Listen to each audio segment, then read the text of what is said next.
a minute. You gotta watch the water.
I know what you're doing.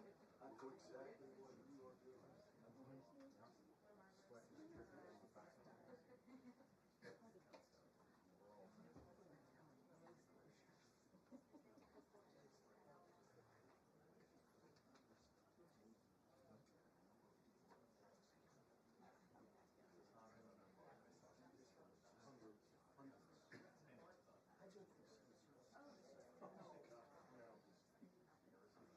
You have to live by like that, believe it or not.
Good afternoon, everyone. President Trump's powerful efforts to secure our homeland are working. According to newly released numbers, last month, Border Patrol saw a 93% decrease of illegal aliens crossing the southwest border between ports of entry from May 2024 under Joe Biden, when they encountered more than 117,000 illegal aliens. And this particular statistic is absolutely astounding. In the month of May, under the Trump administration, 0 illegal aliens were released into our country by Border Patrol. Let me say that again. Not a single illegal alien was released into the interior of the United States of America last month under this administration. Let's contrast that to Joe Biden's failed leadership, where immigration officers were wasting their finite time and resources processing dangerous illegal aliens for release into the United States. President Trump immediately terminated that reckless Biden-era practice that undermined the rule of law, jeopardized public safety and our national security, and diverted critical resources away from stopping deadly drugs and violent criminals from entering our country. That's the reason why not a single illegal alien was released into the interior of the United States in the month of May. And as a result, we now have a border that is reaching unprecedented levels of operational success. The efforts by President Trump to stop the illegal immigrant invasion and secure the border in this short amount of time represent one of the greatest achievements by a presidential administration in the history of our great country. With illegal entries being overwhelmingly halted, the Trump administration is dramatically ramping up efforts to arrest and deport all of the millions of criminal illegal aliens that Joe Biden let into our country over the past 4 years. President Trump has directed all of our ICE officers to do everything in their power to carry out the single largest mass deportation operation in history. Illegal criminals who are hiding in America's largest so-called sanctuary cities will be increasingly targeted for removal.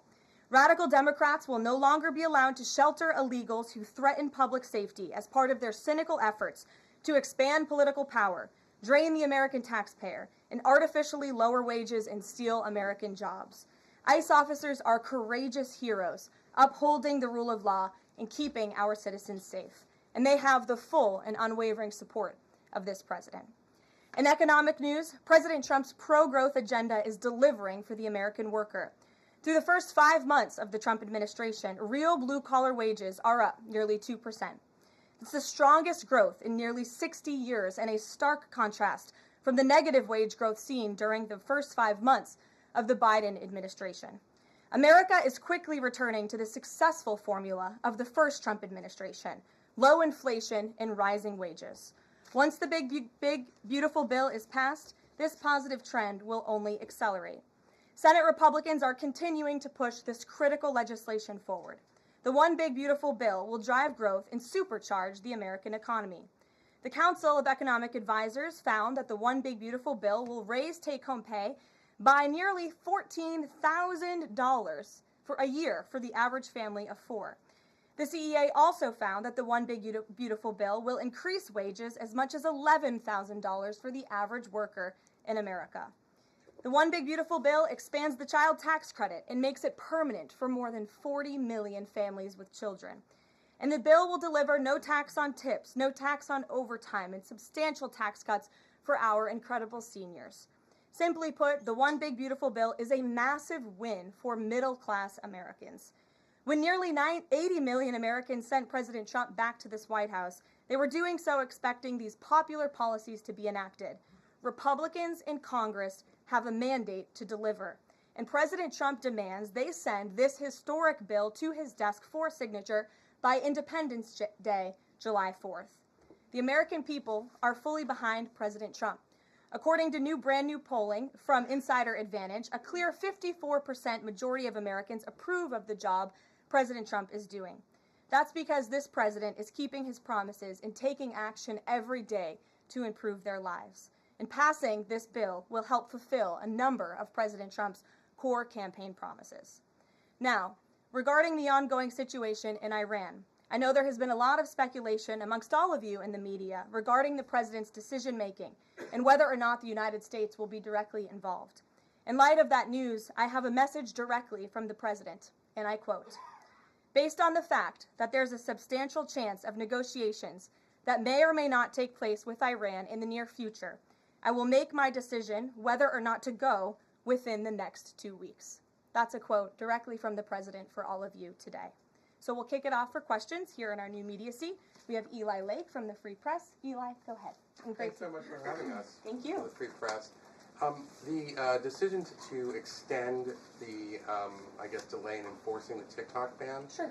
Can you talk about how the White House understands its constitutional authority in light of the Supreme Court's decision in January that said that the president had to enforce the ban? Sure. Well, as all of you know, because the president put it out on his Truth Social today, he did sign an executive order to extend the TikTok ban for 90 days. So in the effort to make a deal. And the White House counsel and the Department of Justice have reviewed this executive order, and I can get it for you. I think it's on our website by now. If it's not, my team will now put it up immediately. And you can read the language in that executive order. And the White House counsel's office and the Department of Justice strongly believe in the legal rationale for this executive order. They wouldn't have the president's pen hit it if they didn't.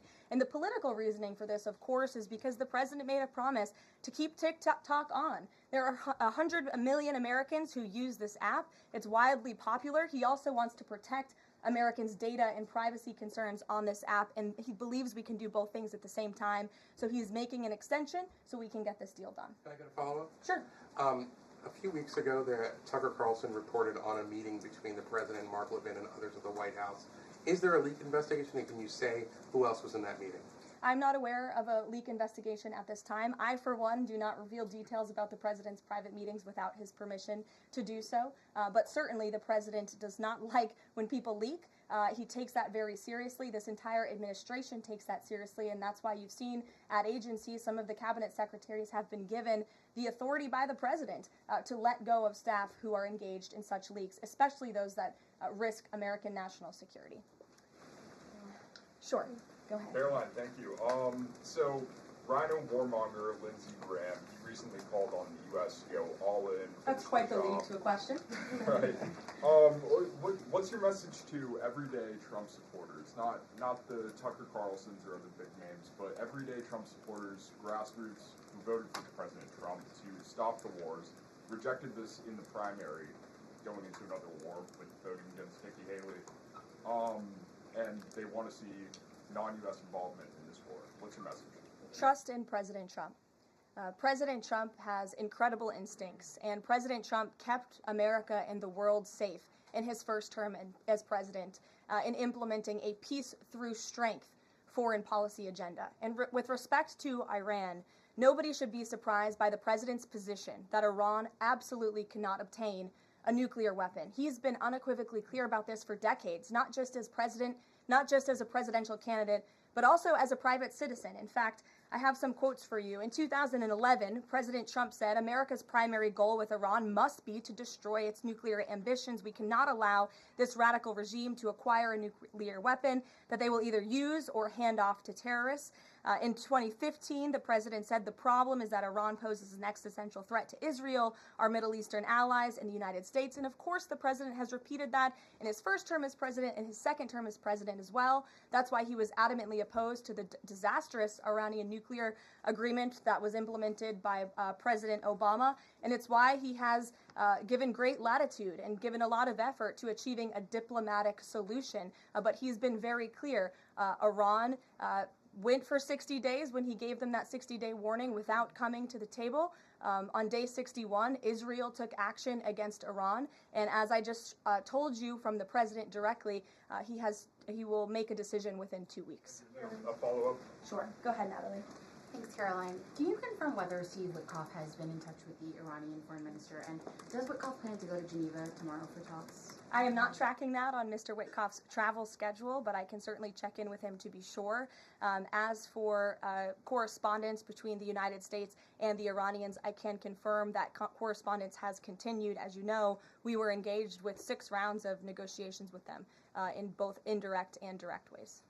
Thanks, Kelly. Just to clarify the president's statement just now, when he says that he'll make a decision in the next 2 weeks, is he saying that if Iran does not come back to the negotiating table within the next 2 weeks, that the president will strike? The president is saying that he will make a decision whether or not to go within the next 2 weeks. It's very clear and direct. And is he seeing any signs of progress? He obviously is holding out hope for negotiations, but is he seeing any inklings of progress that give him that hope that talks are still possible? Well, that's why he said in the statement that I just read for all of you, based on the fact that there's a substantial chance of negotiations that may or may not take place with Iran in the near future, he will make that decision within the next 2 weeks. What makes him think there's still a substantial chance, is my question. I'm not going to get into the reasoning and the rationale the president believes that, but that's his position, and he will make a decision within the next 2 weeks. Karoline. Sure. Thanks, Caroline.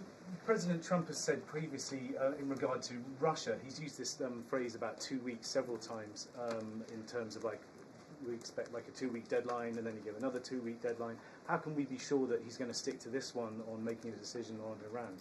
Well, in those deadlines, as you've seen in respect to Russia-Ukraine, might I add, these are two very different, complicated global conflicts, as you know, that the president inherited from our previous incompetent president in the weakness of the previous administration. And the president has spent a tremendous amount of time and effort cleaning up these crises that were caused by the last administration's just complete dereliction of duty on the world stage and American weakness. Now we have American strength again.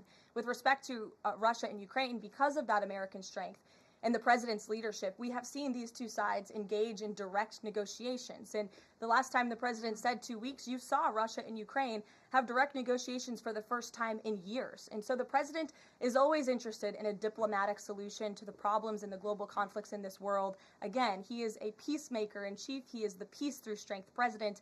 And so if there's a chance for diplomacy, the president's always going to grab it. But he's not afraid to use strength as well, I will add. Francesca. Thanks, Caroline. What exactly would a deal with Iran need to entail?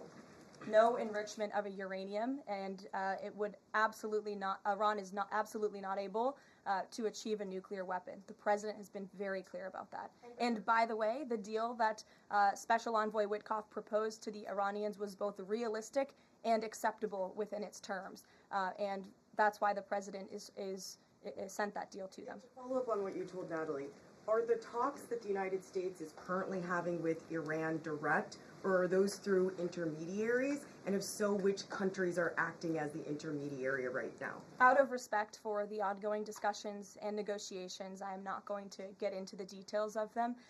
We've provided you confirmation for now. Go ahead. Sure, and then behind you too.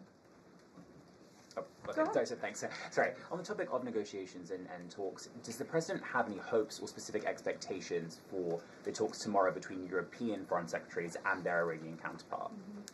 Well, certainly the entire world is on the president's side when it comes to the fact that Iran cannot obtain a nuclear weapon. This is something that pretty much all of humanity, except for the Iranian terrorist regime themselves, agree upon. And so the president expects that Europe will deliver that message directly to the Iranians. Why does President Trump believe that this 90-day extension on TikTok will provide more runway perhaps than the previous extensions that haven't led to a divestment deal? Because it's more time to make a good deal. Simple question. Dasha? Thank you so much. I know things are going day by day right now. The president wants maximum optionality. Is the possibility of the U.S. getting involved in regime change in Iran at all on the table at this point? And then I have one on as well. Sure. The president's top priority right now is ensuring that Iran cannot obtain a nuclear weapon and providing peace and stability in the Middle East. On Medicaid, Caroline, Sure. The Senate put forward Medicaid provisions, particularly a lower cap on state provider taxes that hospitals have said would lead to mass closures, particularly in rural communities. Is the president willing to sign a bill that includes those provisions that Republican senators like Josh Hawley say will lead to hospital closures? Out of respect for the ongoing discussions that the White House is very much actively involved in with our friends in the United States Senate, I won't comment on that specific provision. Look, the bill hasn't been sent to the president's desk yet. There's more room for change. The president, for one, I will reiterate, has been very clear on his priorities with respect to Medicaid. He wants to see waste, fraud, and abuse ridden from the system to protect it for tax-paying citizens who deserve those much-needed benefits. He wants to prioritize the sick, the needy, the poor in this country who deserve those benefits, not the 1.4 million illegal aliens who are receiving them. And he wants to make sure this one big beautiful bill kicks those illegal aliens off of this program to preserve it and protect it and strengthen it for the American people. And the president has been very clear in that message to his friends in the Senate. Jackie. Thank you, Caroline. Sure.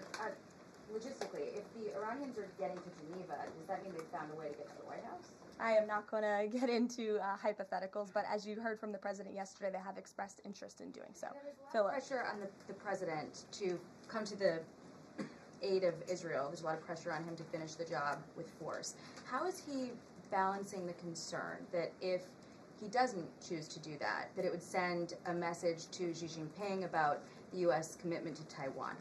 Well, the president enjoys a very respectful and cordial relationship with China's president. He has long maintained that, even in his first term. And China and the United States share many strategic interests, both in terms of economics and also, of course, global affairs and foreign policy as well.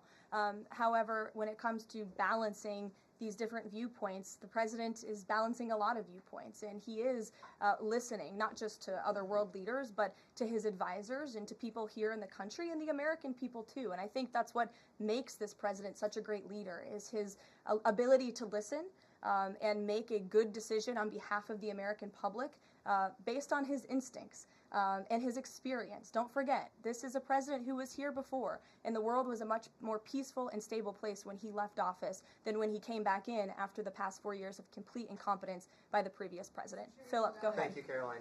Two quick questions. When the president says Iran is very close to a nuclear weapon, is he relying on U.S. intelligence or intelligence sharing from an ally to make that assessment? It is a fact, and the United States government maintains this fact, that Iran has never been closer to obtaining a nuclear weapon. And then if the U.S. were to take some type of military action, would the president go to Congress to seek war authority?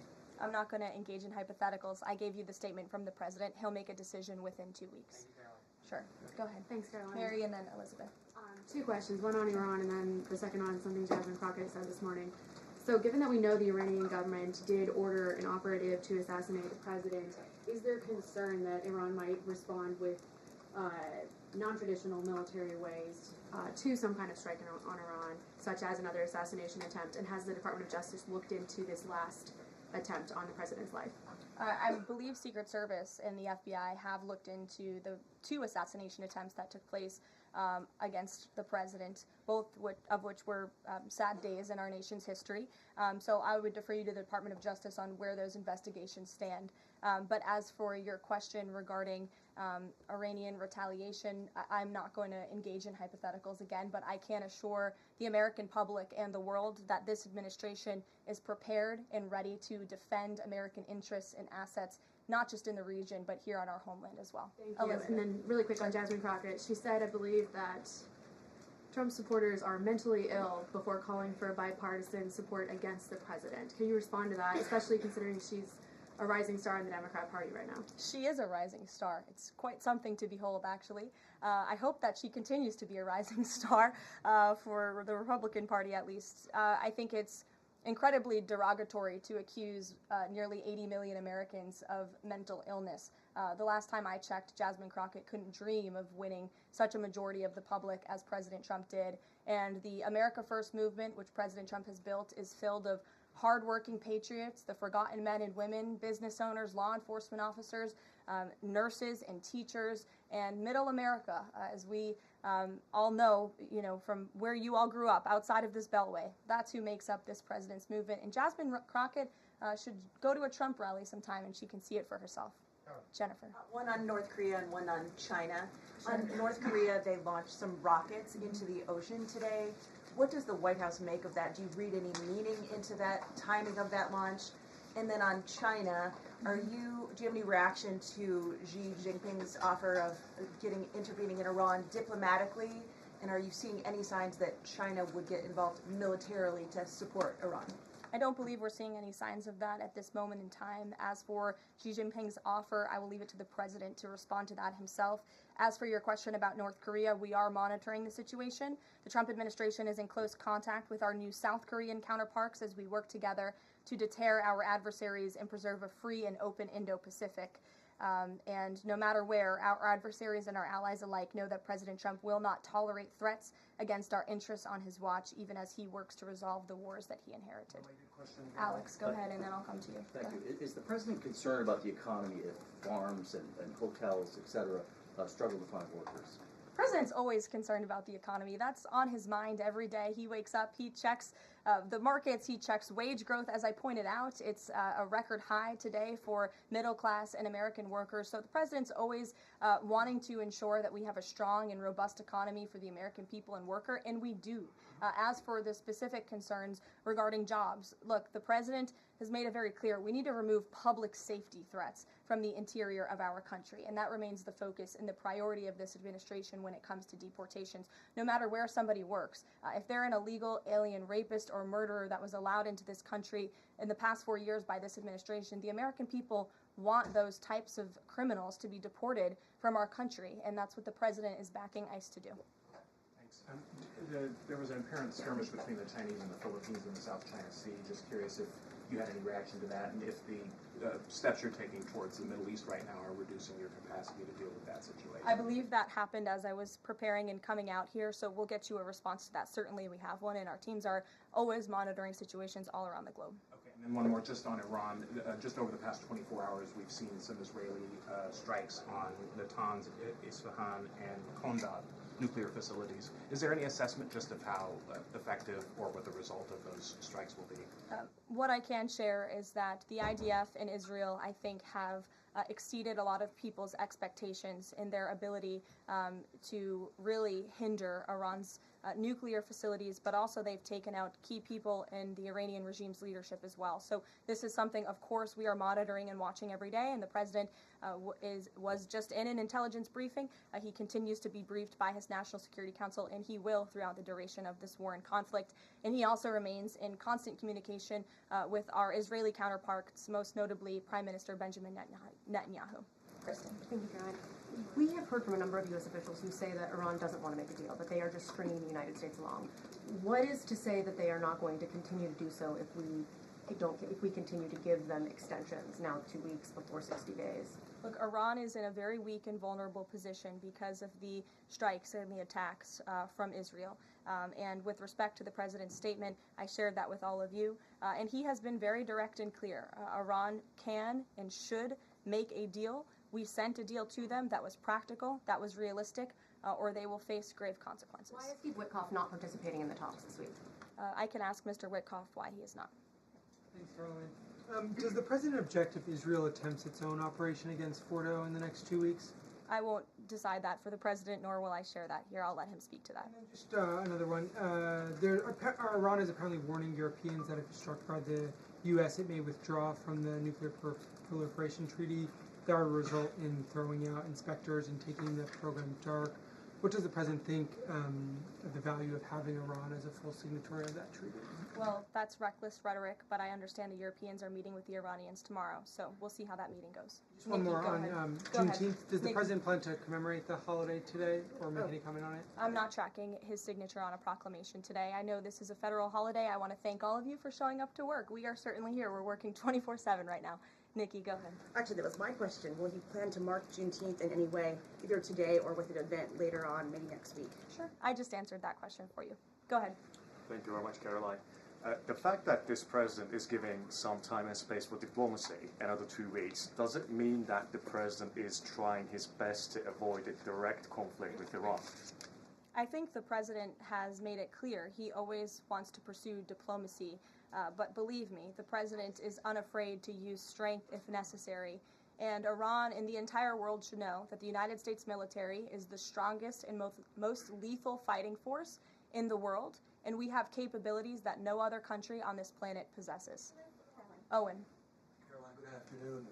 The Supreme Court, as you know, has upheld Tennessee's ban on transgender medical procedures for minors, puberty blockers, hormone therapy, etc.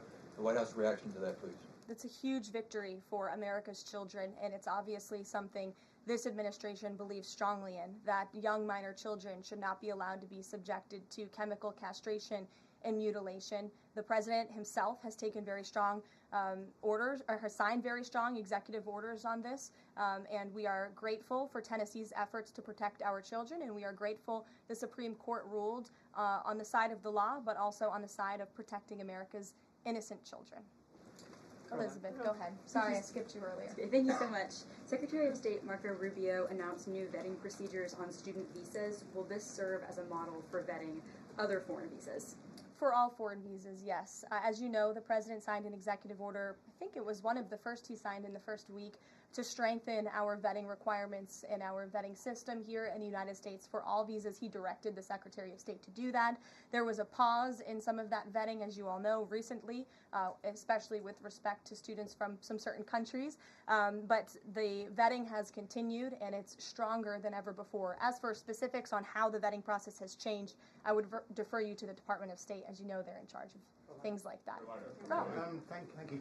To what extent is this 2-week delay with Iran the result of interventions by the likes of Tucker Carlson, Marjorie Taylor Greene, or the entreaties of European leaders who want a de-escalation?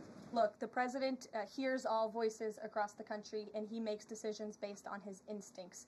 And he has always said diplomacy is his first option. And is he still planning to attend the NATO summit next week? He is, yes. We will be departing from Washington on Monday morning, and hopefully we'll see some of you there. Kayla. Thanks, Caroline. Oil prices have been spiking over the last week. Is the president watching the oil market, and is that factoring into his decision-making in the Middle East? Again, as I said to, I think, Alex's question previously, the president is always watching, and this administration is doing more than any in history to bring oil prices and gas prices here at home down for the American public. They have been plummeting since President Trump's inauguration because of the executive action and the federal action this administration has taken on the home front. But yes, of course, he's paying attention and monitoring that. But as for whether it's weighing into his decision, there's a number of factors that, of course, are, and as I said, he will make that decision in the next 2 weeks. Can't reiterate that enough. Ouija. Karoline, thank you. With regard to a potential deal, Iran has said it will not negotiate under duress. Does the president believe there should be a ceasefire in these next 2 weeks as the U.S. tries to broker a deal? That's not what he said in the statement he dictated to me, so I won't get ahead of the president or add anything additional to the statement that he gave me the liberty to share with all of you. And then just to follow up on how close Iran is to a nuclear weapon, can you clarify, when the president said a few weeks away, did he mean obtaining enough enriched uranium to start building a weapon, or did he mean Iran is a few weeks away from completing the production of a weapon? I'm glad you asked that, Ouija. It's an important question, and it's one, frankly, the media has been getting wrong. Let's be very clear. Iran has all that it needs to achieve a nuclear weapon. All they need is a decision from the supreme leader to do that, and it would take a couple of weeks to complete the production of that weapon, which would, of course, pose an existential threat not just to Israel, but to the United States and to the entire world. And that is something that the entire world, including countries like Russia, is in agreement with, that Iran should not and cannot obtain a nuclear weapon. And that's why the president believes that, and he's believed that, again, not just his political career, but frankly, his entire life. So it Michael. sounds like it's the former, just to be clear. Correct. They have the components. Okay, Correct. thank you. Michael. Karoline, as we look forward to the NATO summit next week, Spain right now is threatening not to oblige the president's request for all NATO countries to spend at least 5% of their GDP. Does the president take issue with this, with Spain right now? I didn't see Spain's comments. I'll make sure the president sees them, and I can assure you he wants to see all European countries pay their fair share and meet that 5% threshold. It's only fair considering the American taxpayers have given a significant chunk of money to the tune of billions of dollars to support our mutual interests and our assured defense. So I will let him speak to that, but he's made his priorities for our European allies quite clear, including Spain. Caroline, one last question. When it comes to the president's position on foreign policy in general, is there a phrase that the White House has coined? Is there a Trump doctrine? Does the president like to talk about this? Anyone here in the White House talking about this? And if so, if there is something akin to a Trump doctrine, how would you define it? America first, always. And with that, I think I'll leave you. I know there's a lot of news in the world right now. As you know, our team is always here to answer your questions, and the president, I am sure, will take more questions from you guys at some point this week, as he always does in the effort of transparency. I appreciate your being here on a federal holiday, and we'll see you later. Thank you.